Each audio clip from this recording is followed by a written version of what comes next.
Hey, welcome to Life in the God Lane. I'm Tom West. I hope you'll subscribe to this channel so that you can get this Bible teaching every day. Hit the bell so you get notified every time one of these comes out, which is every day. And make comments, give me thumbs up, do those things. It helps me get it out to more and more people. What I want to do is teach the Bible to more and more people because we need it. Now, this is the power verse for the day for February 28th, 2022, the last day of February. It's from Psalm 103, verse 11. How high are the heavens? You ever wonder about that? That's a good question. And it could be that there is no reasonable answer to that question. We know that the moon is 238,900 miles from Earth. That's high above the Earth. We know that the sun is 91.88 million miles above the Earth. That's higher above the Earth. We know that Mars is 192.04 million miles above Earth. I guess we could say that is way high above the Earth. But the heavens go beyond our solar system. And everything I've mentioned so far that's high above the Earth is still within our solar system. So the heavens go way beyond even that. So how high are the heavens above the Earth? Beyond measure is probably the legitimate answer.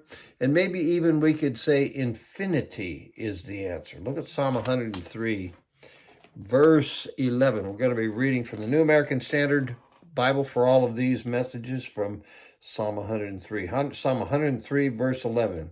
For as high as the heavens are above the earth, so great is his loving kindness toward those who fear him.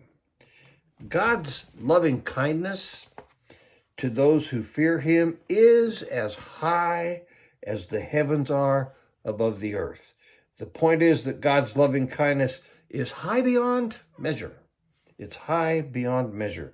God's loving kindness is too big and high to measure for those who fear him. Now, how would you define loving kindness?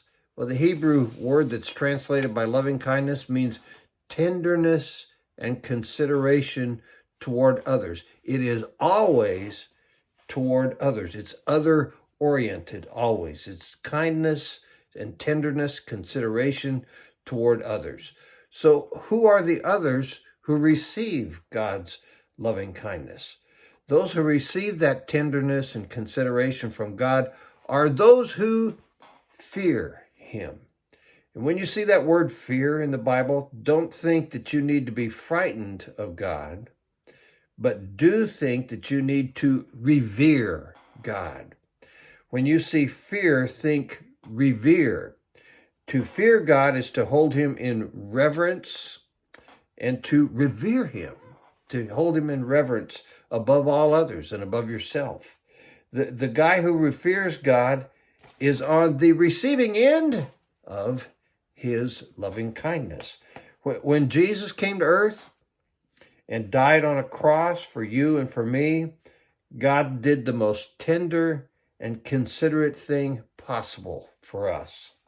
He paid for our sins by dying in our place. It's the kindest thing anyone could ever do. And Psalm 103, we'll say this over and over again, looks forward 1,000 years from when David wrote it and defines God's loving kindness for us.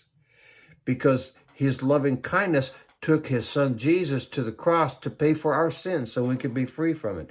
The most loving kind thing anyone could ever do for us. Such loving kindness is as high as the heavens are above the earth. It is without measure, and it defines the benefits of God to us. Bless your heart. I will see you tomorrow.